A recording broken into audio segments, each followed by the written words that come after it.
All right, welcome to Hoops Tonight here at the Volume. Happy Thursday, everybody. Hope all of you guys are having an incredible week. Well, we have a weird kind of stretch here in the season for the Los Angeles Lakers. They played on Monday against the Atlanta Hawks, and then we get 3 consecutive days off before we get into a matchup with the Sixers, albeit without Joel Embiid on Friday. I thought it was a good point. We haven't talked with Jovan since March 5th after the Lakers got a big win against the Oklahoma City Thunder.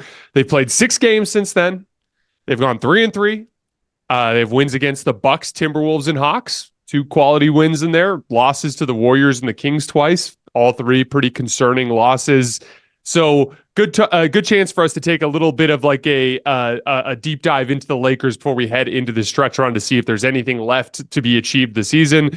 Jovan, you guys know he covers the Lakers for The Athletic, does an incredible job. Also is doing some instant reaction content and other analysis on his YouTube channel. Let's get into it. Jovan, I want to get to the housekeeping stuff before we get into some of the basketball talk.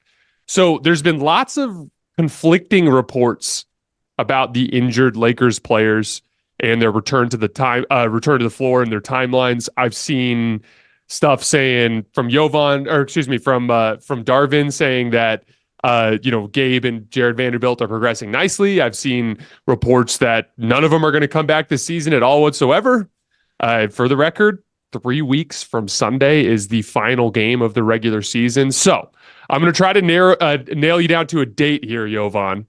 What is your best guess as to when Gabe Vincent returns to the lineup? Yeah, that's the tough one. So from conversations I've had with people in and around the team, there's more optimism that Jarred Vanderbilt is going to be making his return before the end of the regular season. Gabe Vincent, I've also heard conflicting things. I've heard he's done. He's not returning, at least in the regular season. And I've heard he's really pushing, and it's just a matter of like another week or two. So if I had to guess, I would put it like the last week of the season, but it does seem from most of the information that I've heard, it is trending toward him, being more likely to not return, at least in the regular season. So if I'm putting the odds, like maybe 75% toward not returning in the regular season in comparison to, coming back. So that one's a tricky one, but it does sound like if he does come back, it's more likely final like week and a half maybe is the most optimistic return date for him. I'm on the fence with Gabe Vincent because like part of me goes, he's one of the few guys on the roster who is a semi-competent perimeter defender. And so that would be immensely valuable in this group.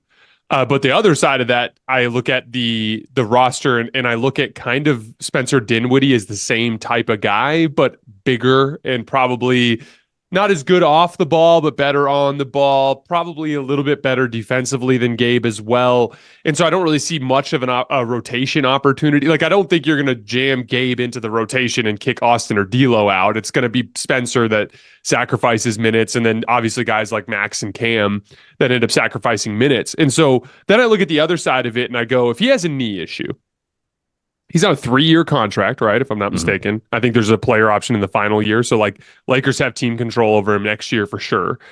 We have talked a lot, and we're going to talk more later in the show about, potentially the foundation of this team needing to be shifted and then potentially having to make a all-in type of deal. And if they did, like if they made a deal for like a Trae Young, for instance, chances are an Austin Reeves is going to be in that type of deal. Chances are all 3 draft picks that become available at the draft would be included in that sort of deal.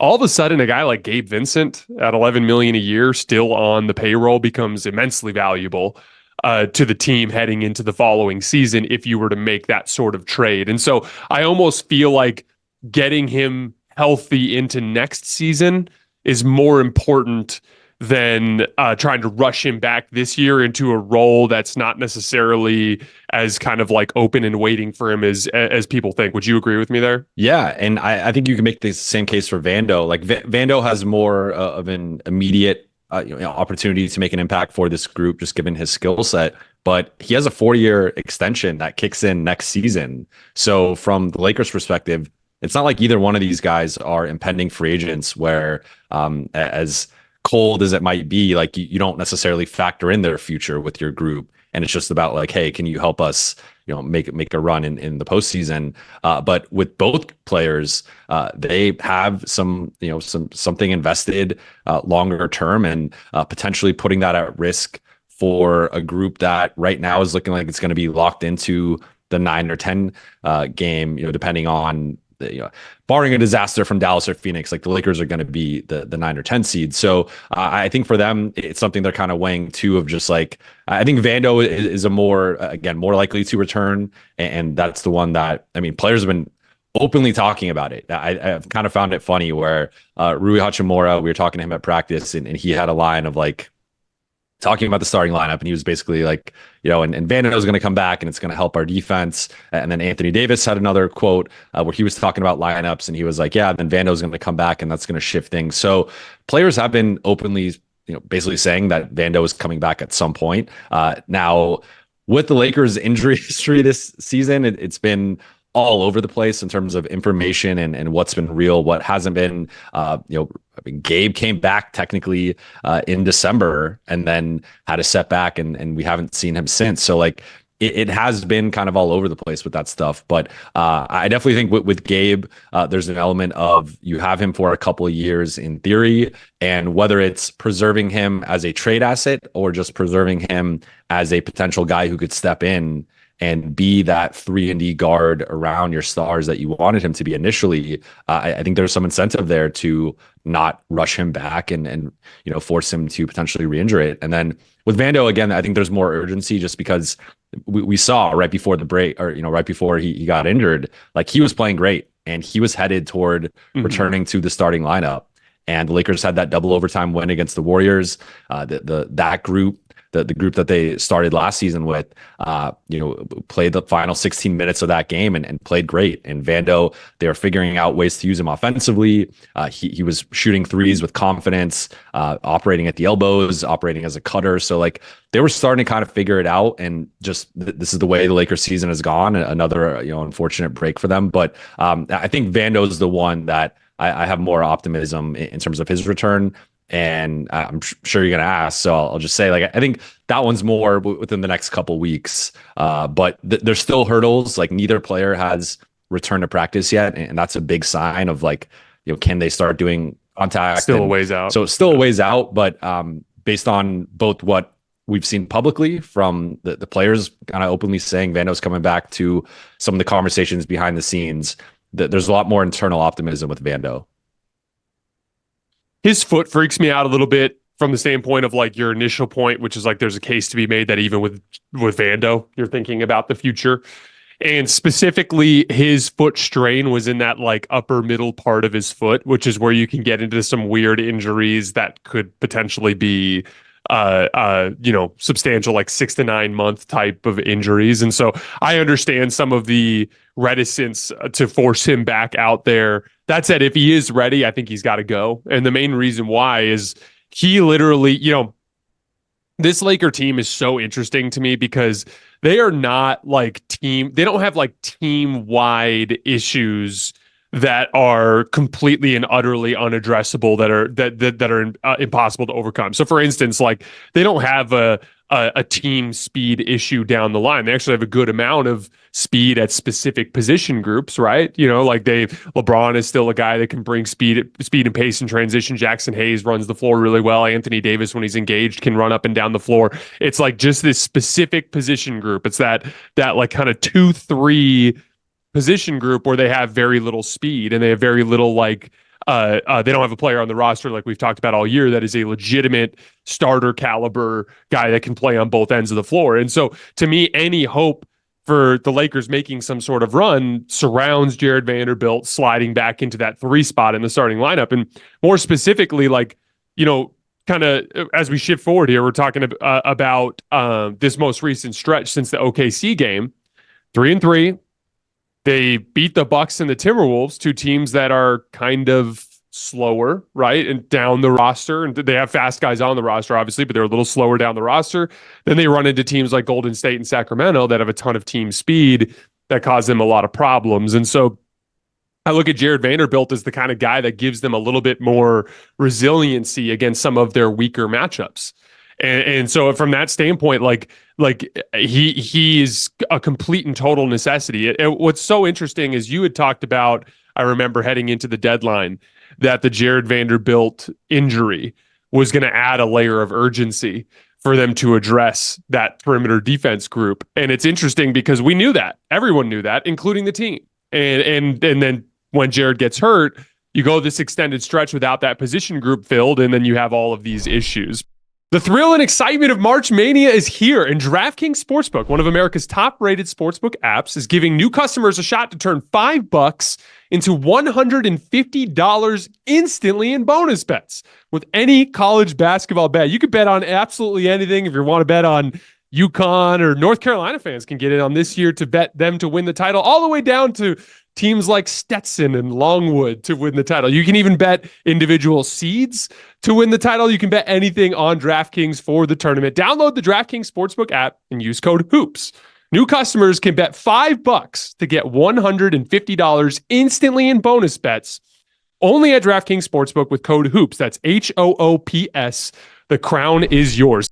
Over the last 6 games, since the Oklahoma City win, obviously it's been a lot of up and down. What have you learned about the Lakers over that span? Well, I've learned that Sacramento is a terrible matchup for them, and it doesn't make sense. I did a podcast episode on my podcast, kind of ranking first the 5 potential play-in opponents and then the top 4 in the West. So assuming they get through the play-in, these are the top 4 teams, and like how do they match up? And on paper, I wanted to put Sacramento as the easiest matchup, but I kind of hedged it and put them third, and that was before the 2 losses to them. So like now it's like, okay, I just, they can't beat Sacramento for whatever reason. Like Domantas Sabonis is just a terrible matchup for AD. De'Aaron Fox is a terrible matchup for the Lakers backcourt. And maybe if you get Vando back and he has enough time to ramp up and get back to starter level minutes, like he can take that assignment and make an impact in that game. But I thought I was pretty discouraged with the way, because we've talked about it all season, where this group, like one of the things that if you're trying to make the case for the Lakers going on a deep run has been their ability in single elimination formats and just sort of like when the stakes are high, this group rises to the occasion. And we saw it in the in-season tournament. We saw it last year when they went on that run and needed to reel off 18, 19 games to close the season. They did that. They make the conference finals. So like, yes, they have a Denver problem. And I mean, who doesn't in the league right now? But, putting that aside, like for the most part, they've fared well against most of the West. But the problem has been like we're looking at that 3-3 stretch. The 3 games they needed to win were the 3 games they lost. Like 3-3 would have been fine if they beat Sacramento twice and beat Golden State once. But the games they won, like, every game matters at this point. But the teams that they're in direct competition with were the teams that they lost to. And that is what, put them in this 9-10 hole now where you're potentially going to have to, so they close the season out at Memphis, at New Orleans. Now you potentially have to go, at Golden State, then like at Phoenix or Dallas just to get into the playoffs. And then you're potentially going to Denver for a game 1. So you're on like a 5-game road trip through the first, game of the playoffs. And like, that's just a brutal way to start a series. So the fact that they couldn't get at least one of those Sacramento wins was a bit concerning to me. And for the first time really this season, it did raise the question of like, can this team actually ratchet it up when they need to? Can they rise to the occasion because that was essentially like a must-win game. Like both of them were. And then once you lose the first one, it's like you have to go into Sacramento and win that game. And the fact that, like, yes, D'Lo had an off night, but then I look at LeBron and like his defensive effort and just the way that he kind of mailed it in. I went back and watched all 19 made threes for the Kings, and about half of those you could attribute to some form of LeBron James, either mistake or apathy defensively. And the fact that he had that type of performance defensively in such a big game was concerning. But then he comes out and he drops 40 on Golden State and almost, single-handedly kind of wills them into a close game down the stretch. And then he destroys Atlanta and sets the tone early and comes out and is just attacking the rim. So like, it's just, this team has continued to be like night to night. You don't really know what you're getting. The highs are high, the lows are low. And, but I would say like that my biggest takeaway was sort of like they had several situations there where they needed to win if they wanted to potentially rise in the standings. And the fact that they couldn't get it done, that was the first real time I started to kind of doubt, like, is this team really just who they've been all season, which has been an inconsistent group that is a 9 or 10 seed. And 9 or 10 seeds typically lose in the play-in or probably in the first round. Yeah, the Warriors game, you just have to chalk up to bad luck. Like, I genuinely think like at least 2 out of 3 times they play that game with a healthy Anthony Davis, they win. I agree.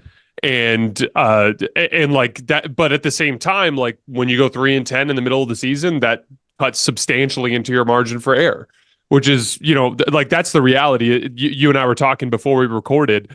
If they go 7-7 in that stretch, or 7-6 in that stretch, or even just 6-7 in that stretch, literally, if they went 6-7 in that stretch, they're tied for the 7 seed right now, and 1 game back of Sacramento. So like now you're in a predicament where if you're in that 4, 5, 6, 7, 8 range, and Anthony Davis gets an elbow to the eyeball and he's out for the rest of the night, and you take a loss, you can weather that storm and you can survive it, but you cut substantially into your margin for error with all the shenanigans in the middle of the season.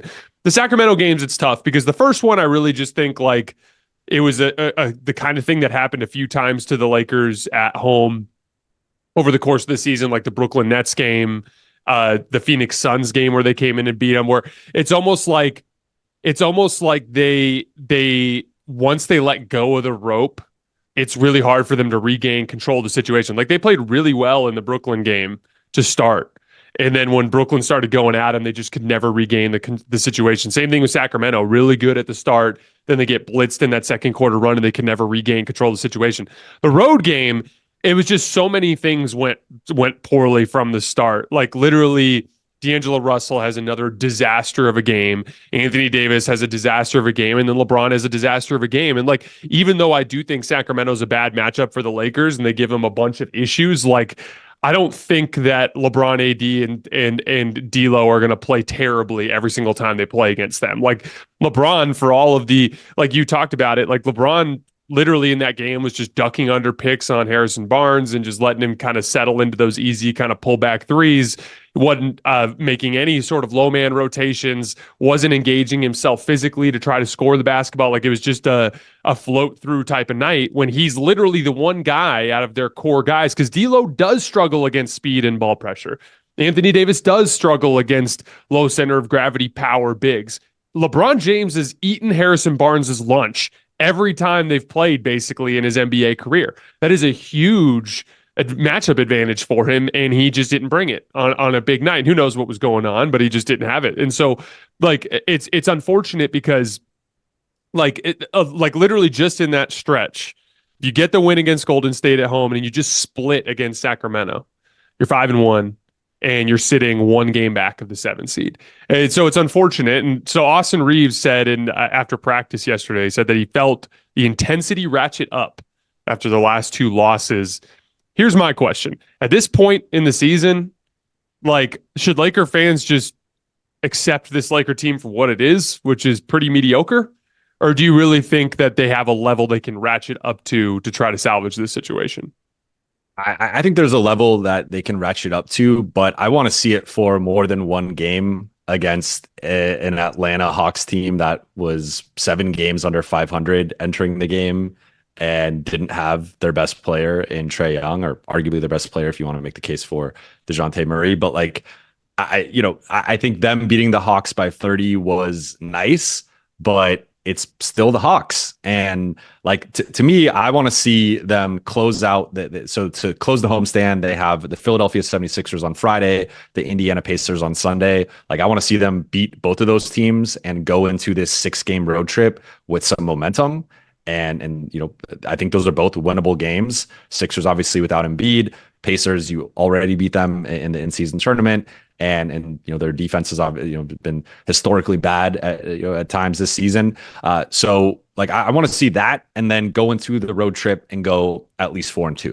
And if they can reel off a stretch here of like 6-2 over their next 8 games, that to me is ratcheting it up. That to me is showing you guys are serious about closing the season. You're not just mailing it. Because at this point, like, I mean, I know Houston's been hot lately and they've been on something of a run, but like, really, it's just a matter of like, the Lakers are going to be the 9th seed or the 10th seed, right? Like, Dallas, like, Luka probably has to get injured, or like the Suns, like, KD or Booker has to go out, and those teams have to go under 500 for the rest of the season for the Lakers to have a realistic shot to ascend in the standings. So barring that, it's just a matter of, are you ahead of the Warriors or are you, behind them? And really, I think with the way that the Lakers have played at Chase Center, like, they could beat the Warriors on the road. Like, I would not be surprised by that. They did it last season. They've done it this season. So, like, I don't think home court advantage, like, I think it probably matters a little bit more for the Lakers just because the Warriors historically haven't played as well at crypto.com. Like, Steph and Clay, their shooting numbers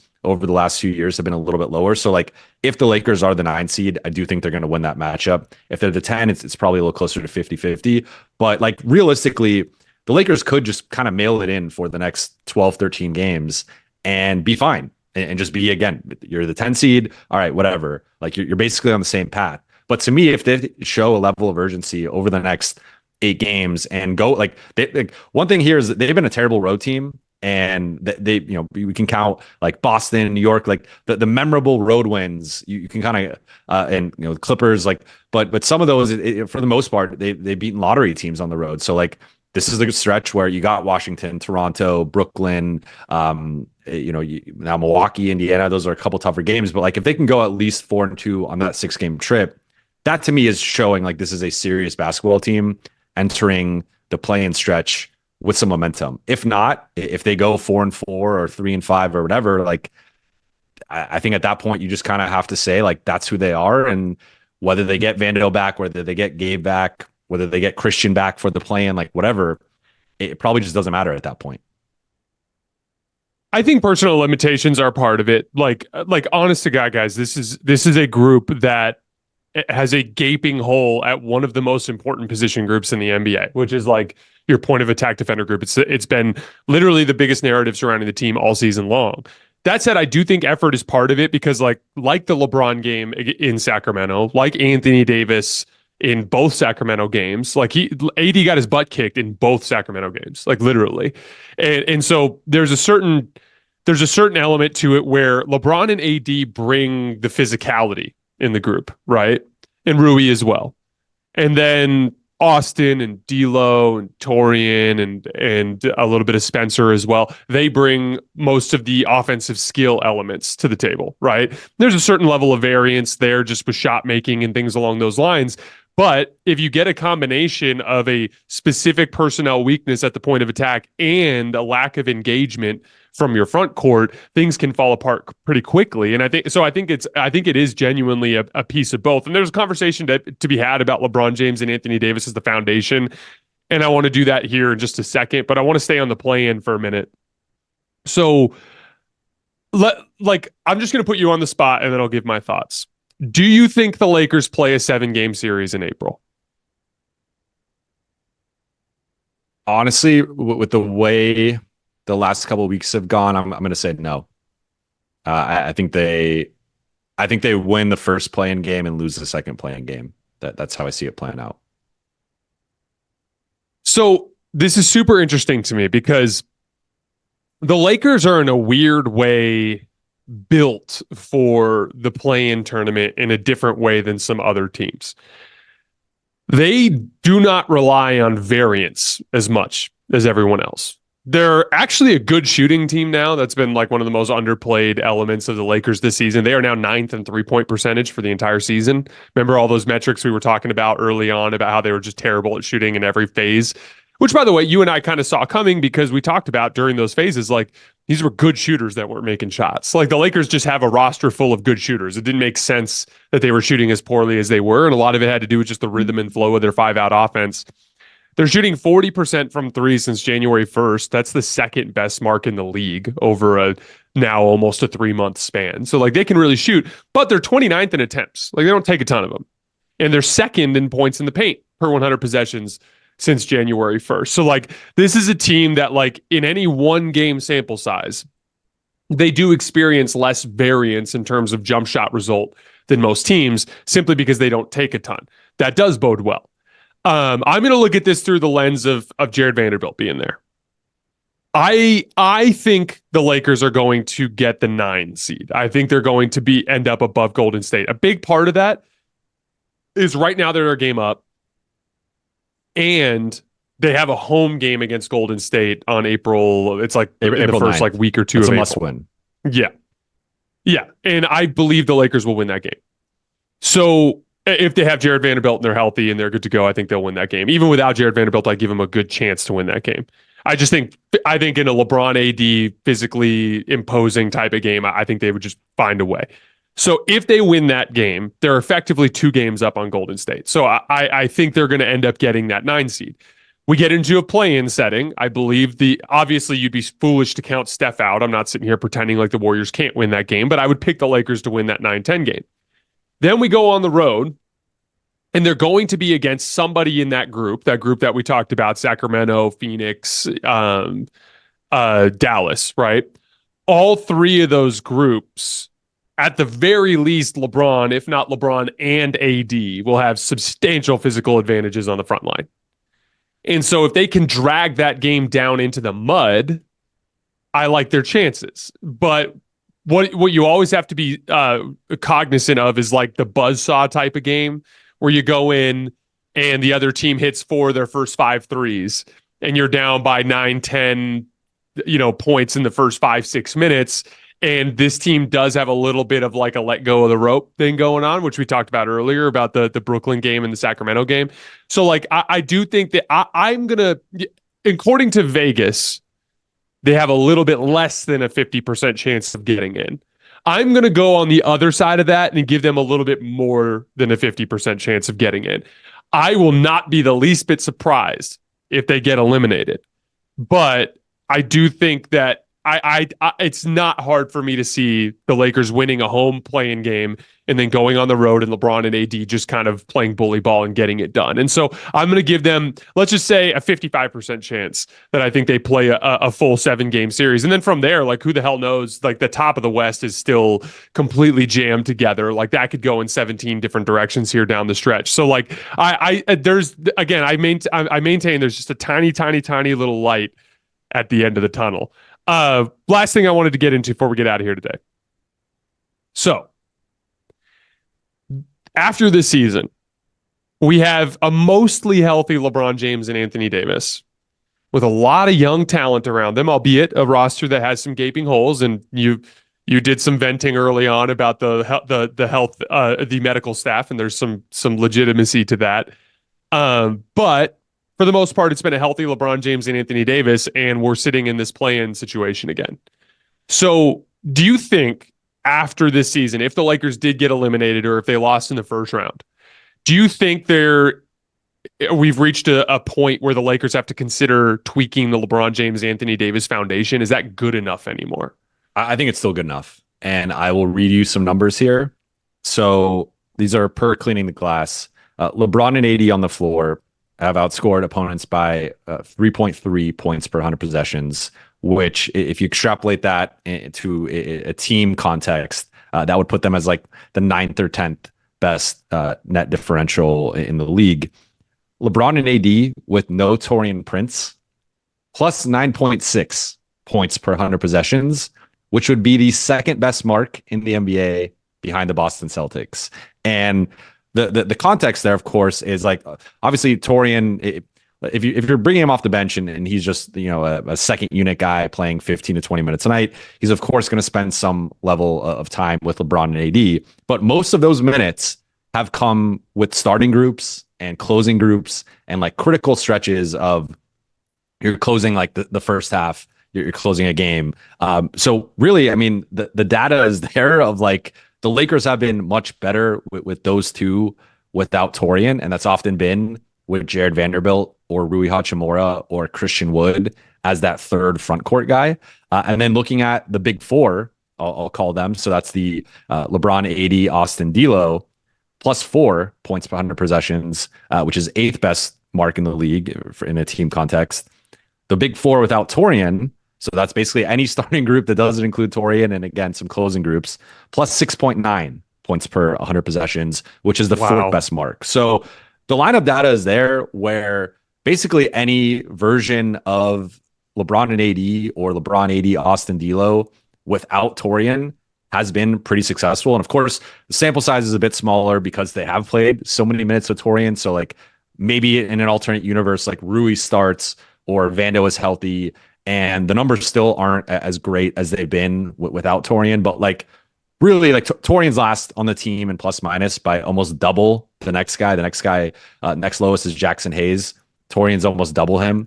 So like there's just been a sample size of Torian Prince has been overtasked with the starting role. The Lakers have been better with him in bigger lineups, and instead the Lakers have continued to go opposite, where they're playing him at the 4 for a lot of stretches. Like he's basically become the backup power forward, over this stretch without Vando, without Christian. So like I don't want to put it all on Torian, to be clear, but I do think that there's still a foundation there of like LeBron and AD. You look at the in-season tournament championship. You look at some of their, like, they're 3-1 against the Clippers. They're 3-2 against the Suns. They're 3-1 against the Thunder. Like they've been at least 500 or better against most of the West, with Denver being an exception, Sacramento and Minnesota. So like just looking at that, I still think, with the right players or supporting pieces, like this is a group that can contend for championships. Now, what I will say though is you have to nail the rest of the roster, and you have to nail the lineups and the rotation. And I think the Lakers have fallen short in both regards, right? And part of it has been out of their control, where like Gabe Vincent was their primary offseason addition. He's played 5 games. And in theory, like the theory of Gabe Vincent around LeBron and AD, it's a guy who can play off the ball, be a plus shooter, take that basically that Dennis role that they didn't have until they got Spencer Dinwiddie, and be a point of attack guy and defend either backcourt spot. Jarred Vanderbilt has missed over half the season now. Like that was a guy who was the projected starting small forward. So like some of the stuff has been injury related and out of their control. But again, I think they didn't have enough perimeter defense in general. I don't think they have enough dirty work guys. And then looking at the lineups and the rotations, like Torian Prince starting 49 games was just a mistake. And it just never made sense from the beginning. And the Lakers pivoted from not having Jarred Vanderbilt, because that was the plan. He was going to be the starter. Once they kind of started sifting through things in training camp, he gets injured in the second preseason game. And then, and I know you've talked about it a lot, the galaxy braining things. Like instead of just going to Rui Hachimura, who's a guy you just invested in for $17 million a year, you go to Torian Prince, who is a career journeyman bench wing. And not only do you go to him, you don't even make him really like a placeholder starter. Like you're playing him 30 to 35 minutes a night, and he's shattering all these minutes records that he hasn't reached since his second season in the league. And the lineups have just been bad. And then instead of pivoting and saying, okay, we tried this, it's not working, you bench Austin, and then you bench D'Lo. And then at one point you have your third, fourth, and fifth highest paid players coming off the bench for a team that is top heavy. And it just doesn't make sense from like a financial perspective of this is a group where you should be playing your highest paid players, because that was the way that this roster was formed. And so I know I'm going on a bit of a rant here, but like just in looking at it, it's been clear there is still that foundation of a championship contender, in my opinion, with LeBron and AD and when healthy, but you got to nail the guys around them. I think that was kind of hit or miss. And then you got to nail the rotations and the lineups. And I think that's been a big miss this season. Everything you just broke down, all those decisions, that all coincided in the 3-10 stretch, which is like, if the Lakers do not play in a first round playoff series, that is what we have to point to as where it all went wrong. Because just simply based on the standings, they have been a good playoff team outside of that 3-10 stretch. That's where it all went wrong. And that was when all that galaxy braining was taking place. Here's the thing. I do believe in LeBron James and Anthony Davis as a playoff duo. I think that when you get into that setting and they both are engaged physically more often than not, they are deeply impactful on both ends of the floor, both as offensive and defensive players. And I think the best giveaway of that is like LeBron and AD are better now than they were last year. They're better basketball players now than they were last year. And last year they were good enough to take their team to the Western Conference Finals. Here's the thing though. Both ends of the floor for those guys, depend on a certain level of physical exertion, right? LeBron James is probably the biggest chasm between the night to night defensive effort and his defensive ceiling that you have in the league. Totally makes sense. He's 39 years old. But on any given night, he's a bad defensive player. And then when he tries, he's a very good defensive player. It's a crazy chasm between the two sides. And then even with Anthony Davis, like it's weird because when AD is really engaged defensively, he's best defensive player in the world, complete world stopper. But then like his night to night effort sometimes can go from that to something significantly lower as well. And then when you go to the offensive end of the floor, because teams switch their ball screens, because they double team them in the post a lot, so much of LeBron and AD's offensive success comes down to physical exertion.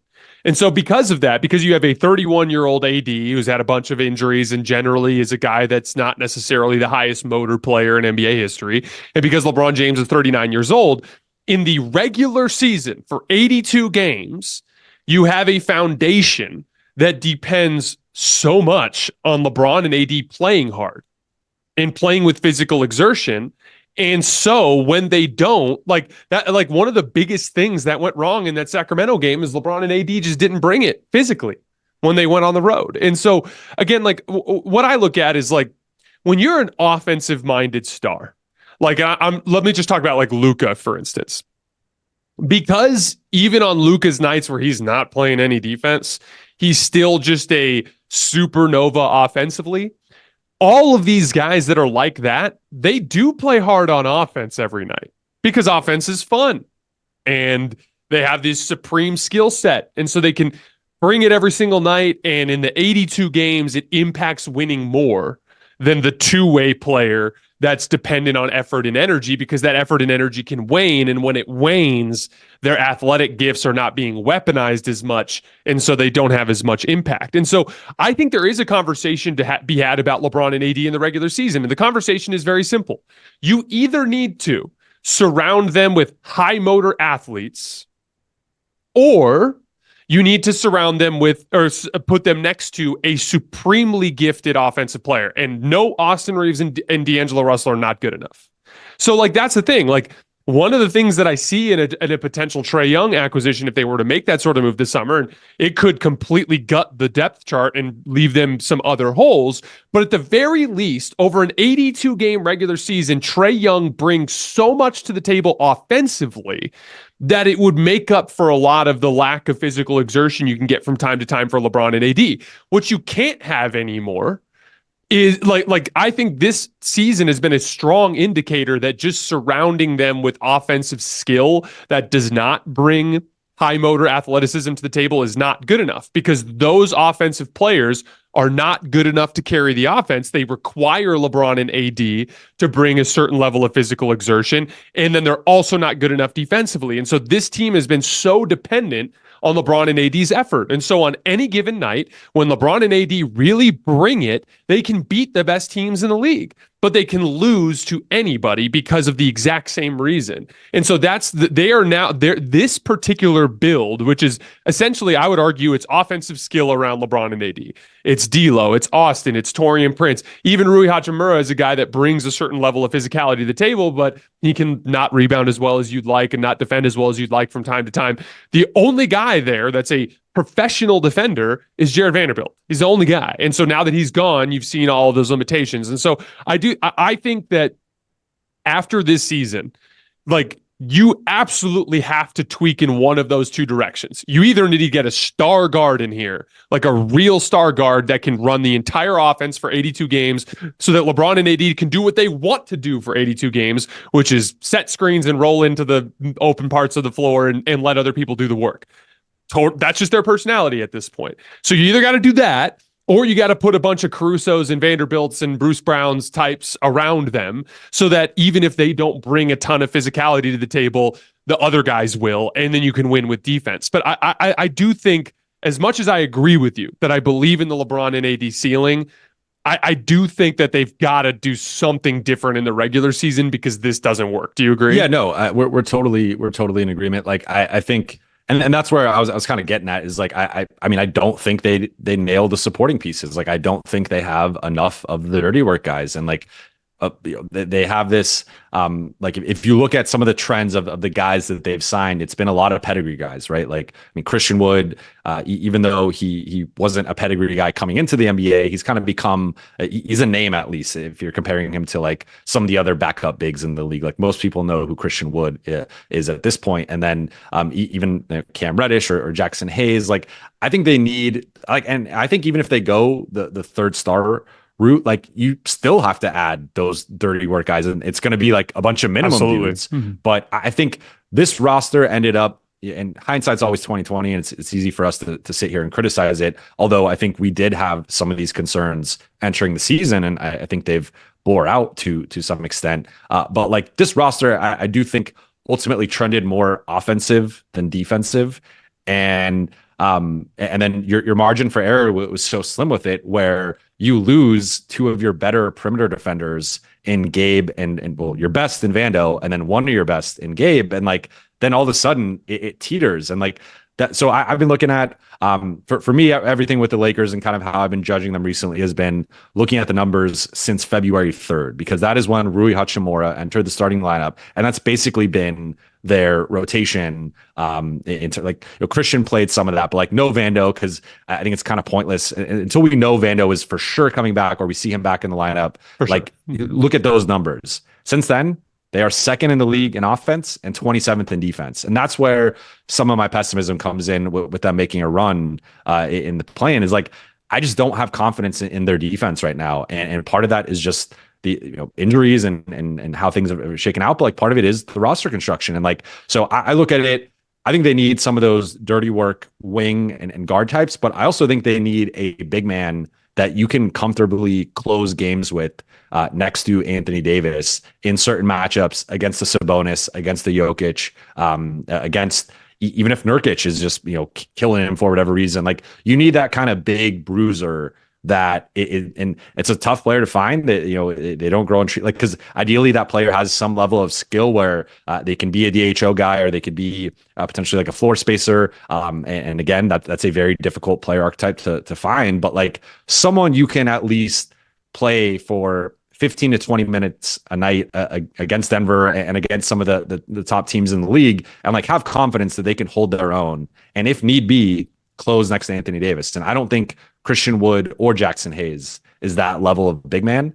And I think moving forward, as they start to reshape and reallocate some of their resources, I do think investing in a better big man next to Anthony Davis should be not at the top of the list. I agree with you overall. Like if you could get an elite 3D wing, or you could get an elite guard ball handler to come in and be an upgrade over Austin and D'Lo, like I think those two are probably greater needs. But right there at number 3 for me is a big man who you can comfortably play 15 to 20 minutes a night against good teams and close with AD, because I think not having that has shifted their lineups into being too small. And that's what you've seen lately, is like they've struggled on the glass. They've been playing again these lineups with like Cam when he's healthy, or Torian at the 4. And like, that's not what you should be doing with this group. You should be playing bigger. All the lineup data shows Lakers are better when they're bigger. That's been the case this season. That was the case in 2020. Obviously, closing games, you're going to close with 80 at the 5. But like for the most part, for the meat and bones of the regular season, like you got to go bigger. And for me, I think finding better, big men that complement AD, again, is something that they kind of overlooked the last few years. They've tried the minimum guys. It hasn't worked. I think they need to go out and get a better second or third big, depending on how you want to label it. Yeah, to your point, like instead of going after the thin athlete type, they need to get more of a big body, kind of a guy that can bang with the other big centers around the league. An example of a guy who might be somewhat affordable as an option there is someone in that like Xavier Tillman type of archetype, as a guy that like maybe can play 2 shifts as like alongside Anthony Davis in specific lineup groups.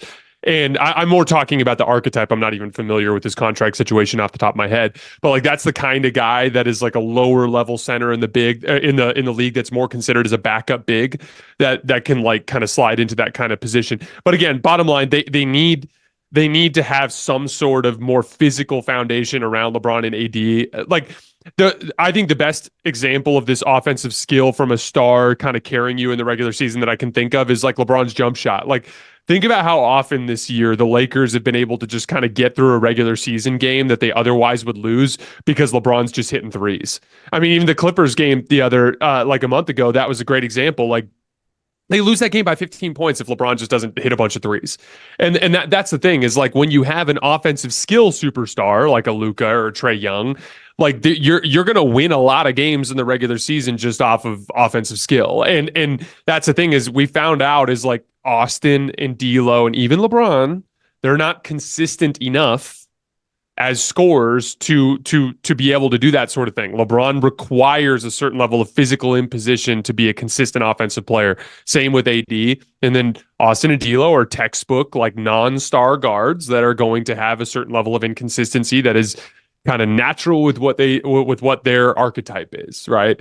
But yeah, I'm really curious to see where they go because like this no matter what happens this year, I think this year was a complete and total giant red flag in terms of this particular roster build and for Darvin Ham. And so I'm really curious to see what they decide to do this summer. All right, Jovan, why don't you shout out for us what you've been working on as of late so people can find your other content? Yeah, so I recently started a podcast. It was actually around the time we did our last episode. So check out Buha's Block. I'm on episode 6. Will be coming out on Friday. So I've been doing it twice a week. Once a solo show, once with a guest. I have to have you on, Jason, and we'll flip the script and put you at Ellis hat. I'll grill you a little bit, but yeah, so that and then YouTube stuff. I've been churning out content, post game reactions, and trying to get a video up every single day. Trying to do a live stream once a week. So it's been fun. I've learned a lot from you and Paul and everyone here at the Volume, and you guys have really informed how I'm trying to build this out and having a lot of fun with it. And if you enjoy our interviews here, I hope you consider checking it out. Yeah, make sure you guys get over to check out Jovan's YouTube channel and his new podcast. We are definitely going to have him on a couple more times here down the stretch as we get into some of these more important regular season games, and then obviously as we head into the playing game. And then, man, we are going to have a very interesting summer, Jovan. A lot of stuff to talk about when we get there. All right, guys, that is all we have for today. We probably are going to have a quick little instant reaction to Celtics Bucks coming out here in a couple of hours, and then tomorrow on Friday we have the Nerd Sesh guys coming on to do 3 big NBA questions. And then we also have a mailbag for this weekend. I will see you guys then.